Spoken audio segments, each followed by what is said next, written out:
Welcome to the Dare to Multiply podcast. On this podcast, we help passionate Jesus followers become courageous, obedient disciples who impact their communities for the kingdom of God. I'm your host, Cynthia Anderson, a disciple multiplication coach and trainer. I'm going to show you how to make and multiply disciples in your area. God's got great things ahead for you. Let's dare to multiply. Why should I think about sustainability of a movement when I haven't got one yet? When I haven't even gotten started hardly? I just have a handful of believers or a few groups. Why should I be thinking about the long-term and long-range plan? Well, today we have a real treat. We are talking with Jean and Maria from Five Stones Global. They'll be sharing with us about what healthy sustainability is, how it connects to our effectiveness, how we need to be culturally aware, all these kinds of things to make you a more effective, long-range thinking disciple maker in your context. We'll be right back with that interview. I know you're going to love hearing from them today. Are you busy but not seeing the fruit you long for? Dissatisfied with your present level of impact on those around you? Or frustrated with traditional methods of discipleship that don't seem to be effective? If so, the Getting Started in Disciple-Making Movements course may be just what you need. Inside the Getting Started program, you'll get access to a step-by-step proven approach to making and multiplying disciples. Not only will you receive 25 short and practical video teachings spread out over 6 modules, but you'll have a chance to connect with others for group coaching via our monthly Zoom calls. And even more importantly, you'll become part of a global community of like-minded people from all over the world who are passionately committed to following Jesus and impacting others around them. If you want to get unstuck and begin moving forward as a disciple who makes disciples, I encourage you to go to courses.dmmsfrontiermissions.com and sign up for this powerful program today. And now to today's episode. Hey everyone, well we are here with Jean Johnson and with Maria. Maria is kind of a newer friend, but Jean Johnson is an old friend. I hate to say how old of a friend because we've been friends for a really long time. I think we met in college and our paths and missions have been kind of parallel in many ways, though before the days of internet connections, we didn't talk that much. But when we did get together after many years, it was like, wow, we have been on the same journey. And I could tell you lots of funny stories about Jean, or she could tell funny stories about me. We're not going to do that on this podcast, but that'd be a little scary without knowing what you would say. Just one. But so good to have you guys. Thanks so much for being with us and making time. And I will introduce Jean, and Jean, maybe you can introduce Maria, or Maria, you can introduce yourself. But Jean is not only a good friend of mine, but she is somebody who is a thought leader in missions, especially in the area of healthy sustainability. She's the author of an amazing book, which if you haven't gotten, you need to get a copy of. It's called We Are Not the Hero, and other books as well. But I think that was your first. Is that right? Or your second book? First, yes. First, yeah. And really an incredible basal volume that I think everyone in missions should read. And it's just such an honor to have you guys here. Thank you for making time. It's also great to have 3 ladies on the podcast today together. Go ladies, right? And that's kind of unusual, but we're so thankful for what God is doing through women in missions like us who are stepping up and saying God can use us. So really happy to have you guys here. Jean, go ahead and share a little bit more about yourself. And you're the leader also of, both of you work in Five Stones Global. Yes. Which is the name of your organization. And do share with us a little bit more about that. But introduce yourself. I've given you the best I know there. Right. Without the funny story. Yeah. Go ahead. Really my mission journey in 3 pieces. So the first one is living among and serving Cambodian refugees who came over in the 70s and 80s and 90s due to their war. So I did that for 6 years, specifically among Cambodian. I got to learn some of the culture and language living among them, making disciples among them, and then moved to Cambodia and served in Cambodia for 16 years. And now I'm on my third part of my missionary journey. I'm not trying to be Paul and say I have 3 missionary journeys, but it is turning out like that. My third journey is now investing in the Timothy, so training and coaching the next generation of missionaries to do what I have done thus far. So that's my focus right now. I'm the director of Five Stones Global. It's not a mission sending organization, but it is a mission training organization. And Maria Gilbertson is my colleague, and she'll share a few words about her. Her mission journey is in different parts of the world. So she brings something else to the table that I can't bring. So yeah, Maria, who in the world are you? Yes, who am I? Yes, my family and I, my husband and my kids and I, we worked in Eastern Europe and in Central Asia. We were involved in missions for a good 20 years overseas. And so, we have wrestled with ideas of missions and church planting and disciple making. And that through the years got us to a place where we connected with Five Stones Global with having similar values. And similar to Jean, I felt like after we left the mission field and this calling was still on my heart, there were some health issues for my husband and there were some other issues. And so I get to be part of the next generation doing training and coaching with missionaries that are going. And that's exciting. Yeah, that's great. And where are you guys both based? I'm in St. Paul in the state of Minnesota. And I am living in Kansas City. Kansas City. Wow. Go Chiefs. I wasn't going to say that. Well, this will air a little bit later. But for those of you who don't know what I just talked about, the Chiefs are an American football team that just won the biggest thing you can win, the Super Bowl.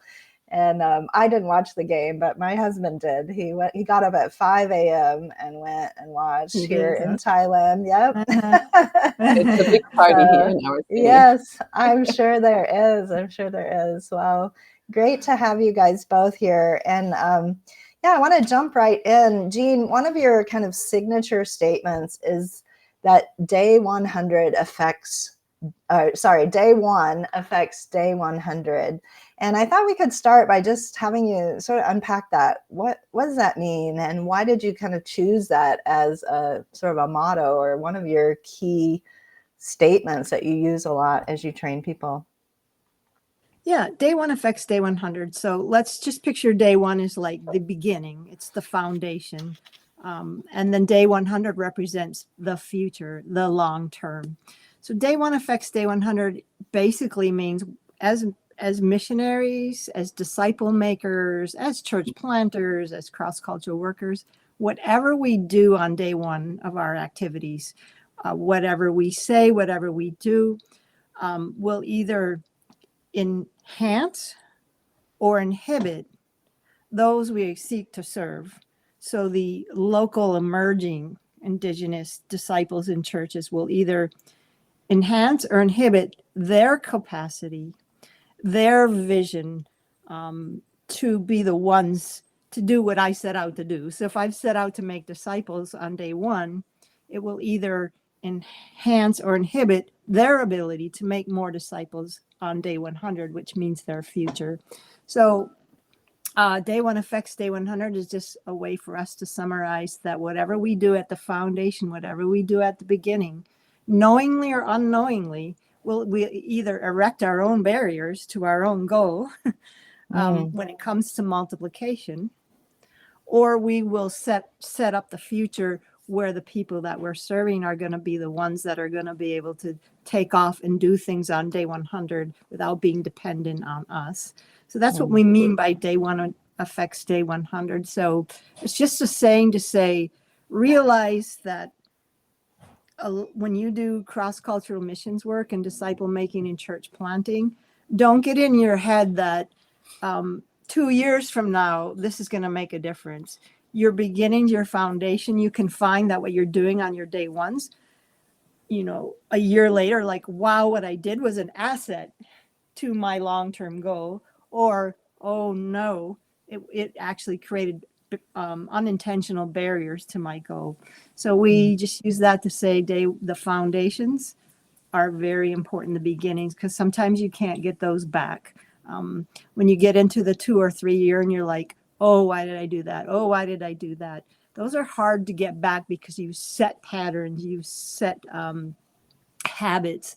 So we like to encourage as much as possible, not to the point of being paralyzed or afraid, but as much as possible, think, what I'm doing right now, will it enhance or inhibit the emerging new disciples in churches to be the ones without me for their effectiveness in the long term? So good. And, I think that's true for anyone. That's true in many ways of life. What we do now will affect the trajectory for our future in life, but especially in disciple making, when we're looking at disciple multiplication, starting in a way that is set up for that long-term multiplication and that long-term sustainability is so, so important, and yet so easy to not do. I can Slip say away so easy. I have made mistakes in this area. I've seen lots of people, make mistakes, and God can work through even our mistakes as we continue to grow and learn. But like you said, as much as possible, we want to do things in a way that sets up multiplication to happen and sets up sustainability. Just last week, I was in Kenya, and I talked to lots of people, especially in the area of giving and generosity in the movement, and like, oh, we're not going to start that for a couple of years because, we want to wait until they're more mature and stronger and we know them better. And, things like that we delay training people on certain things because we think it's something for later. Instead of getting started with the DNA from the very beginning. So I'm sure you have lots more stories and things to say about that, but any quick comments on that from either of you? No, I don't think so. That's just, the premise and the exclamation. I'm sure as we move along, we can wrap those in stories, so that makes even more sense. Sure. Yeah. Well, Jean, you have been a friend, and not just a friend, but a partner in so much of what I've done, especially the last 3 or 4 years. You helped me. We worked together on a module for our level 2 course called Moving Forward in Disciple Making Movements. And I've had so much good feedback from what you shared in that module. We talked about death factors and how not dealing with sustainability in the right kinds of ways regarding money, especially in the movement, can actually kill a movement. And that's been just so eye-opening for people. I highlighted you in my book. Let's see, I don't have a copy of my book here. I was going to hold it up, but I highlighted you, quoted you. You're one of my go-to people in this area. So appreciate all that you do. But I noticed in one of your recent emails that you mentioned some new online courses you had, and you said this. You said, putting cultural effectiveness, sustainability, and multiplication at the center of your mission work. That's what you guys are all about, or that's what these courses are all about. So tell us a little bit about that. That kind of, piqued my curiosity. How do these 3 things, effectiveness, sustainability, and multiplication, how do they relate to each other?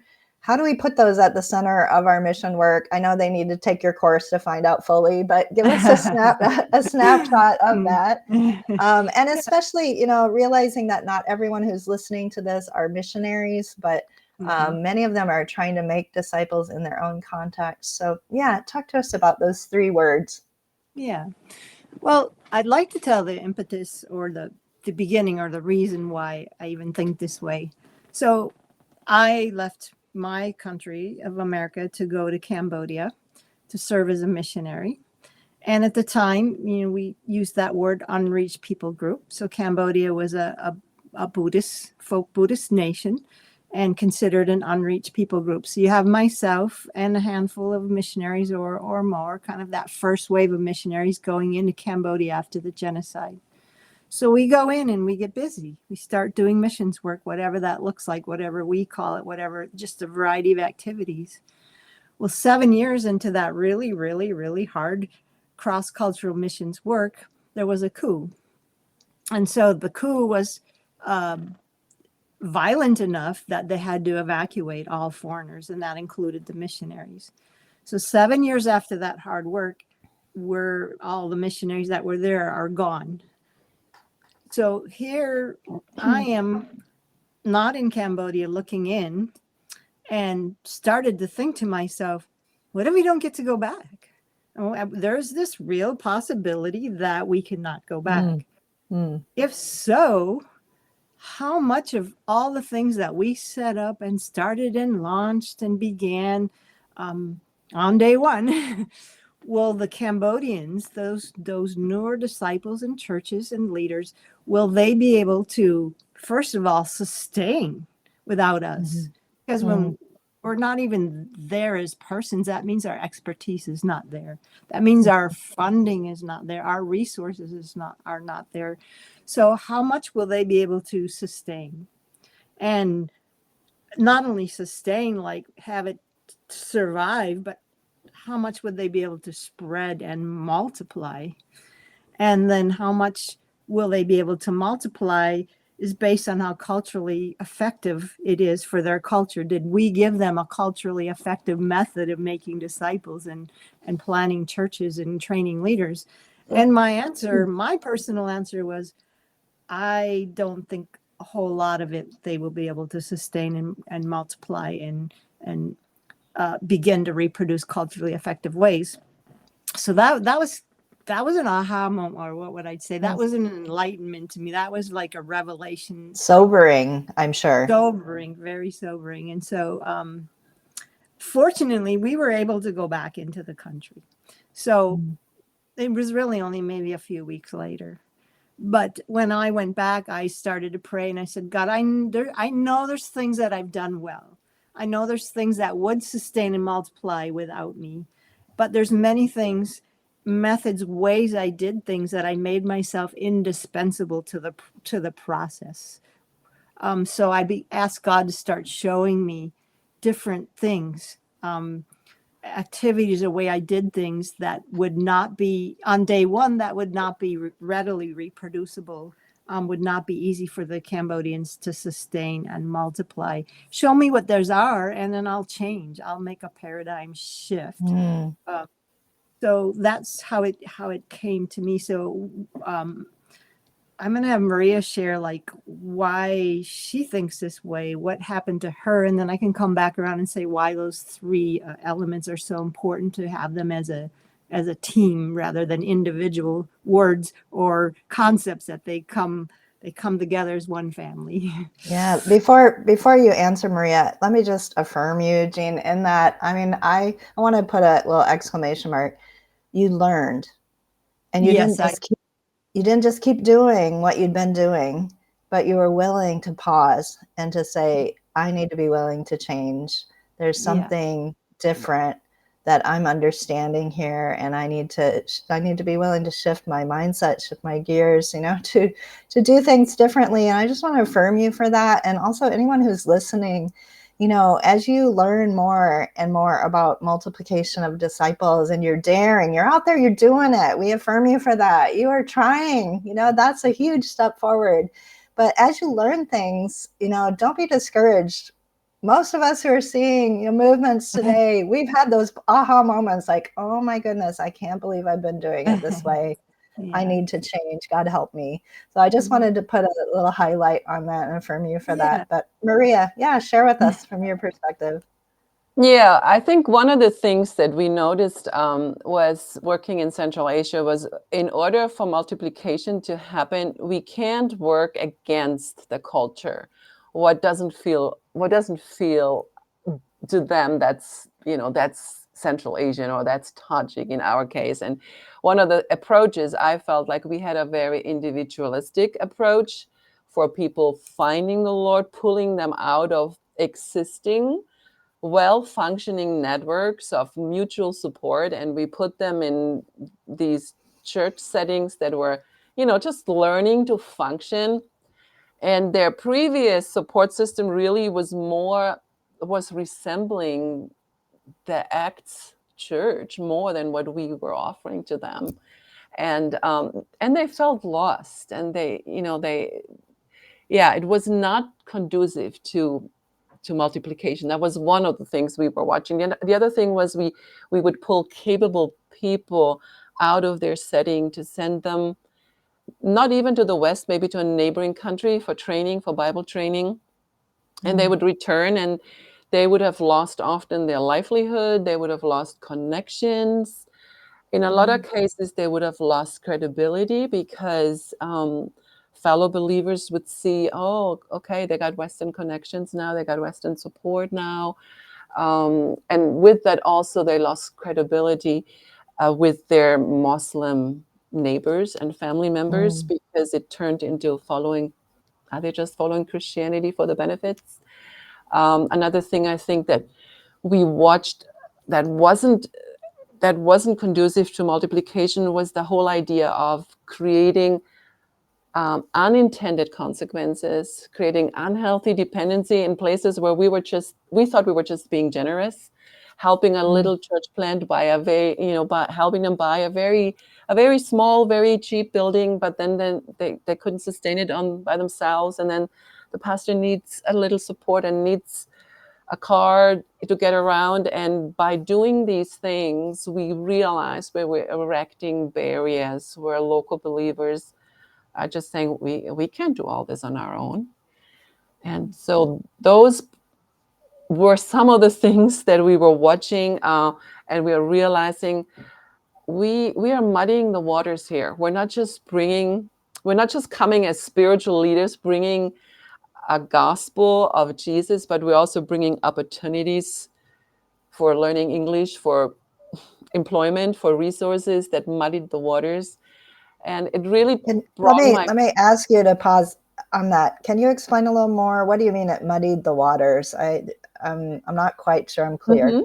Yeah, sure. So when you build relationships with people that you think that are interested and they're curious and they're hungry, the waters are muddied in my mind in the sense of you're not sure if they're curious and interested about Jesus and Christianity, the things you're sharing, or if they're hoping that there would be some benefits. Even going to church was a benefit because it was run in 2 languages. You could learn English on the side. And it was hard to know who was truly in there for spiritual reasons and hungry. And it worked. Yeah. And it worked both ways, Cindy, because neighbors that were watching young believers, it wasn't always clear to the neighbors. Are they really curious about the spiritual aspects, or are they just looking for an opportunity to connect with the West, or for employment or whatever? So it was also, even in that, it was stirring the waters and making it muddy and unclear. And that really, I was just going to say, that really brought us to a place where my husband and I were really saying, what do we do with this? Where do we go from here? And he was really crying out to the Lord, to the point, actually, one night he had a dream where he was sitting in a boat with Jesus, and the Lord said to him, read the book of Acts. And it put us on this journey for 3 years of that's all we read, and that's what we continuously read, and just trying to go back and aligning ourselves to what we found in the book of Acts. Wow, I love that. I love that. So often that's what we need to do. Just go back to scripture, and just study it and see what is God saying. And it's reminiscent for me, or reminds me of the story I tell in my book about, I was so discouraged, so frustrated. Why aren't we seeing multiplication? And God took me to the book of Acts and took me to the Gospels. And I read them over and over, and I found answers there. And so, take note of that. Those of you who are listening, let's go back to scripture. The answers are there. And so many times we look around as to what other people are doing and what's the most, effective mission strategy out there. What are people doing? Let's just go back to the Bible. He's got the answers for us right there. But I love what you guys are saying about muddying the waters. And certainly I've experienced that many times where, sometimes just by the nature of my white skin, people want to know me. They won't, they think there's opportunities that are afforded that way. But even for those who are working in their own culture, we need to be careful not to muddy the waters and make sure that people are coming for the right reasons as much as possible. We can't 100% guarantee that. Sometimes people, and God can even use the wrong reasons sometimes to bring about change in people's lives. But appreciate that so much. Jean, you were going to comment after Maria then about these 3 words, if we can pull back to that. Yeah. I just want to preface that, the whole reason Five Stones Global exists is because when you make mistakes, you don't know what you don't know. Not necessarily making a mistake on purpose. Nobody wakes up in the morning and says, I'm going to make 10 mistakes today. It's a lot of it is because you don't know certain things. And so we're all going to make mistakes, but I think what's important is if there's people who have gone before you, they can pass on to you what they've learned so that you can make less mistakes or make new mistakes. How about that? There we go. There we go. Yeah. The 3 words, cultural effectiveness, sustainability, and multiplication, are actually in that order for a good reason. If you don't have a model that works in the cultural context, if it's too foreign, and so it's not easygoing, it's complex, it's not easy to reproduce, it doesn't feel, like Maria said, feels Tajik, it doesn't feel Cambodian, it doesn't feel Indian, you're not going to get to sustainability. And so you need a model that's going to a multiplication model that works within the cultural context. And then when you have that can lead to sustainability.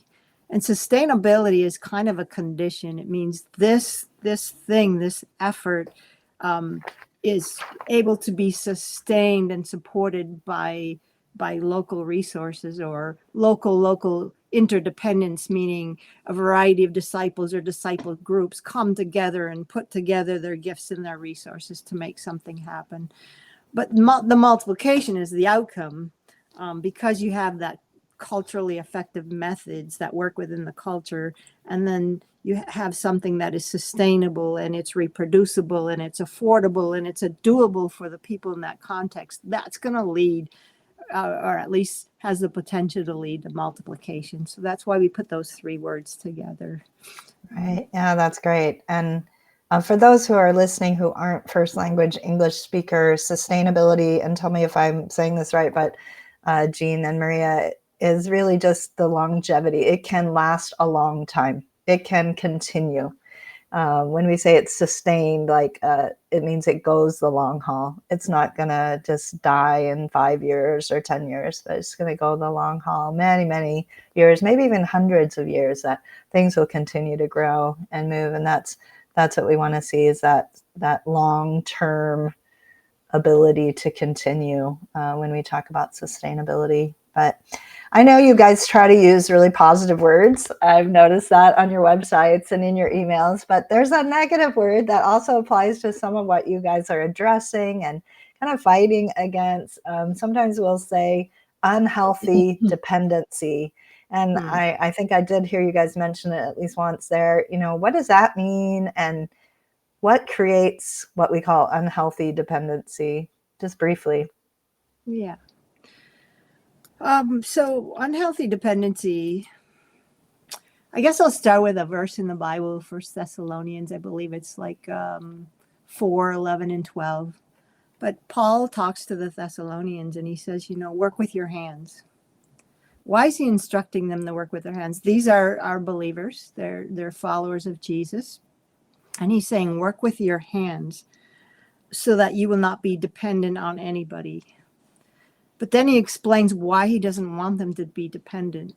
He says, so that your testimony, I'm using my own words and you can look it up, but so your testimony will be credible non-believers, basically, to the outsiders. He uses that word.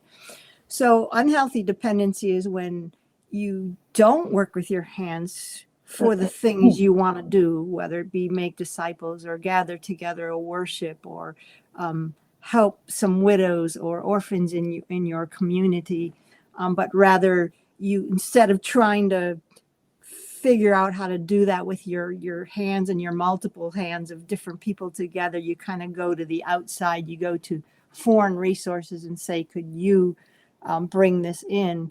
And what happens with that, then you start to get dependent on that, because you just try it once. Let's just try it once. And then you get help from the outside and you do something amazing. Okay, you get a nice funding from outside. We're going to have an evangelistic meeting here in the village, and we're going to have food, and we're going to have all kinds of fun things for the kids. Okay, so now you want to do it again. So let's say a month from now you want to do it again, and you think to yourself, well, we can't do that. We can't do it like that. If we do it ourselves, it'll be more inferior. We won't be able to provide as much food. We won't be able to provide as many games and presents. And so you have a choice. Do we now the second time do it where it's more natural to us and affordable to us, but will seem more inferior? Oh, no, I don't think we can do that. That'll be going downwards. We better go and ask somebody from the outside, a foreign entity, to pay for that so that we can do it again. And that's what we would call unhealthy dependency. You started down the path of getting funding from somewhere else, but it's like you can no longer not do it that way, because you sort of set yourself up for failure. So, part of the unhealthy dependency is that we think, I'm going to give you something, that person, because I want to help you. And it does help them. Okay, let's say they take the money, they put their kids in school, or they do something fantastic with that gift. But the problem with that is we don't always think beyond the four layers. So one of the things we teach is that when you're gifting or giving, think of four things. Think of the person you're trying to help. Let's say it's a pastor. Okay, we'll just give you an example. Let's say there's a pastor, and he comes to someone, a missionary or another pastor, that's not part of his church. Maybe it's in the city and he's in the village, and he says, could you help pay for some of my pastoral salary? Okay, maybe it's a house church. And he says, the house church members are giving so they can support me as their main elder. But would you, somebody, George from, I don't know, let's say Kansas City, Missouri in America, could you give me an extra $50 a month? Okay, so now that person's going to give, and they're thinking, I'm going to help that pastor. He's going to have more food on his table. He's going to have more opportunities before him. But what he forgot to check in with is, how will this affect his church, the pastor's church? How will it affect Christianity nationwide? If I give to this pastor with foreign funding, for example, how will it affect all the other churches around his village and the village around that village? And how will it affect the non-believing community? So typically we just give to that pastor. We just give to that first person to fix that, so have a solution for that situation. But let's say I do it. I say, yes, I will supplement your salary. I will send, I'll give you, an extra $100 a month or $50 a month. And then his church before was giving, they don't have a lot of wealth, but the families put together, they gave what they could, and it really helped that pastor. And they would even go out and help plow his fields and help him in the garden. They would do very creative things to give.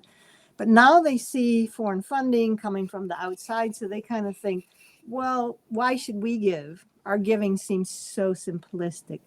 Well, now he has another source of income, and we don't even know how much it is. And then the accountability is breaking down. So they kind of, before they were giving and had local solutions, now they sort of stop giving because they see he has another source of income. And that source is outside of them. It's outside of their community, their house church. So it starts to break down their own generosity.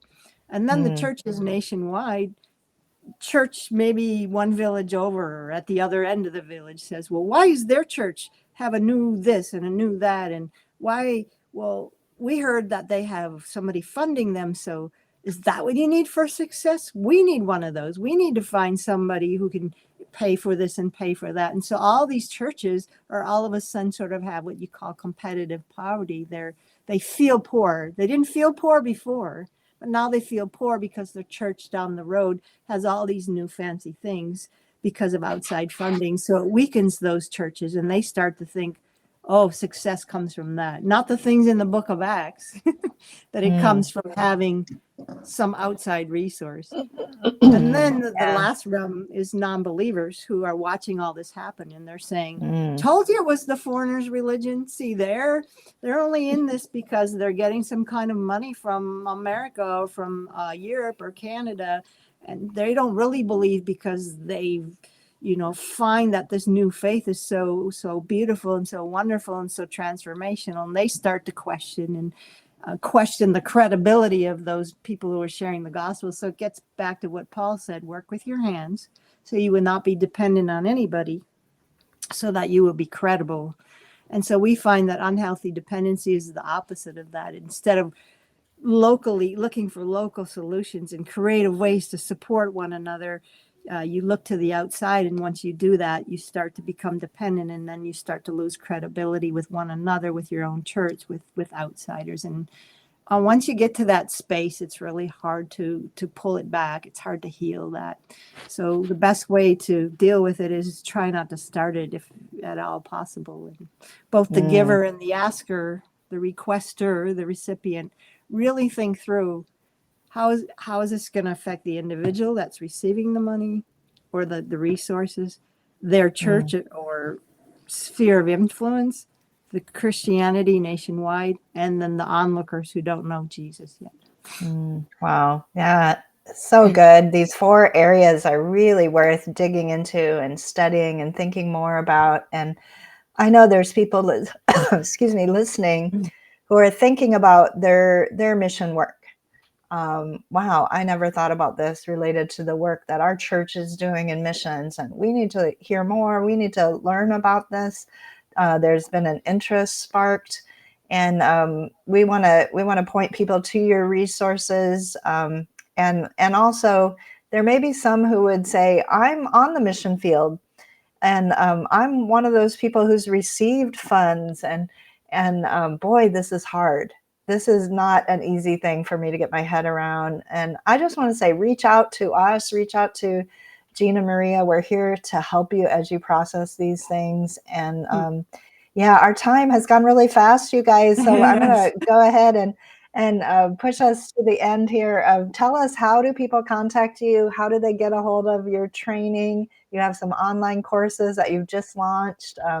Tell us more about that. Yeah, so we do virtual online trainings. They're different kinds. And so I think the best thing for anyone who's interested in our trainings is to just go to our website. And that is 5, that's FIVE, 5, not the number 5, it's spelled out 5 stones with a S, global. All one word, 5stonesglobal.org. And go to our services page. And there you'll see the variety of trainings that we offer. And if you hit the read more button, you get to go even deeper in what those trainings are about. If you're sincerely interested, you can just hit discovery call, fill out a contact, and we can get in touch with you and talk more what that might look like for you. Yeah. And how did they get a copy of your book if they're interested in that? We are not the hero. Yeah, we are not the heroes on Amazon. That'd be the easiest way. Amazon. Yep. Yeah. All right. It's on our website as well. Yep. Cindy is also available as an Audible for people that would like to listen to it. Yeah. Right. Awesome. Yeah. Well, we will put those links in the show notes for those of you who are watching so that you can get a hold of those resources. Jean and Maria, it's been a great conversation. I know we could talk for hours and hours about this stuff. We might have to have you guys back on for another show in the future so we can dig a little deeper. But thank you so much for your time and for what you guys are doing. You guys are champions, and just, really, really equipping the body of Christ globally in how to be more sustainable. And yeah, thank you so much for your partnership and for being here today. It's been a joy. Thanks. Yeah, Thank thanks, Cynthia. Great to talk with you. Imagine a world where passionate followers of Jesus come together to multiply, transforming lives beyond imagination. Instead of toiling with little fruit, what if God's abundance flowed beyond your wildest dreams? Picture those you've invested in sharing Jesus freely, creating a ripple effect of disciple making. In her new book, The Multiplier's Mindset, Cynthia Anderson reveals how shifting mindsets can revolutionize disciple making. When Cynthia and her colleagues experienced these mindset shifts, they saw enormous results, including the launching of 19 multiplying movements in Africa and Asia, transforming tens of thousands of lives.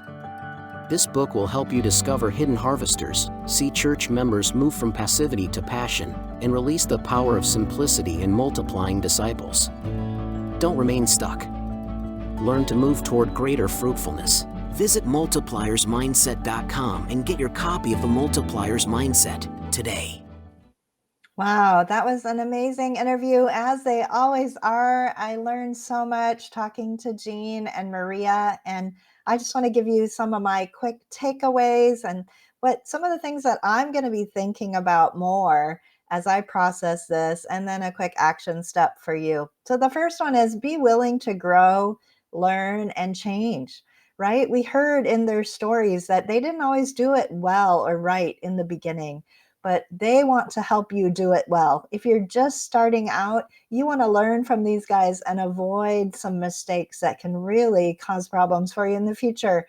And so be willing to grow and change, and be a learner. Be willing to get input from people like Jean and Maria as you're getting started. Another thing that stood out to me was just the importance of Scripture. The book of Acts is our guide. Let's keep reading it. Let's keep studying it for principles about how to plant churches, how to do missions, how to make disciples that multiply.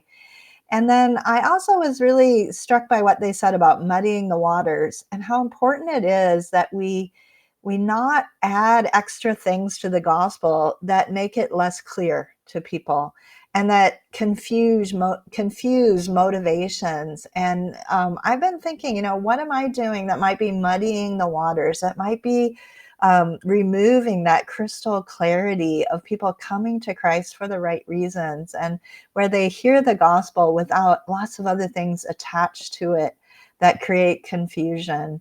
Another thing that stood out to me was she talked about work with your hands so you'll not be dependent on anybody, and your testimony will be credible. And just the importance of how what we do affects our testimony. And often I think about that in terms of what I do as far as being a nice person or being a friendly neighbor, taking out the trash, whatever, but also that what we do when it comes to giving, it affects how people see us in the community, particularly for those of us who are working cross-culturally, and how it can affect not just how they see us, but how they see Christianity, how they see the kingdom of God, and what they're seeing. Are they seeing generosity, or are they going to judge those who are putting their faith and trust, saying, see, I told you, it's just about the money. It's just about what you're going to give. These 4 points as well of 4 different groups of people that we need to think about, not just the person we're giving to, but also the church in that community, the other disciples, the church in that nation, and the non-believing community, as we just referred to. So many gems here. And also just that we can't go against the culture. If you're working in a culture that's from Africa or Asia or Latin America, these are not individualistic cultures. They're community-oriented cultures. And how can we make sure that we're not pulling them out of those communities into these false feeling new communities, but that we are allowing them to remain in their culture and do things in the natural ways that will organically spread as they're multiplying disciples. So again, I think my takeaway, and the biggest one, and the one that I want to ask you to think about, is how might I be muddying the waters as I present the gospel? Are there other things I'm adding to the gospel unintentionally, right? Is there any way that I might be giving things that give the wrong impression about who Jesus is, that add to him, right? Jesus is enough. The transformation he brings is enough. We don't need to add things to Jesus to make him more attractive, right? If he is drawing people to himself, if the Holy Spirit is at work in their lives, they will be attracted to the gospel message because of what it is. It's attractive enough. We don't have to add things to it to make it more attractive to people, right? And he's good at that. Jesus himself is so attractive and so beautiful and so amazing. And so that's the question I'm going to be asking myself. I'd encourage you this week, ask yourself, am I muddying the waters in any way, in the way that I'm sharing Jesus with the people around me? And if you are, then ask the Lord, what do I need to change? What do I need to do differently? He's going to show you this week. God bless you guys. Have a wonderful week. We'll see you in the next episode. Bye for now. That's all we've got for this episode of the Dare to Multiply podcast. One thing that would really help both us and other new potential listeners is for you to rate this show and leave a comment in iTunes, on Spotify, YouTube, or wherever you tune in to listen. Also, make sure to link up with us at dmmsfrontiermissions.com/blog on social media, and please just share this podcast with anyone you think might enjoy it. Until next time, remember, God's dreams for us are always bigger than we can imagine.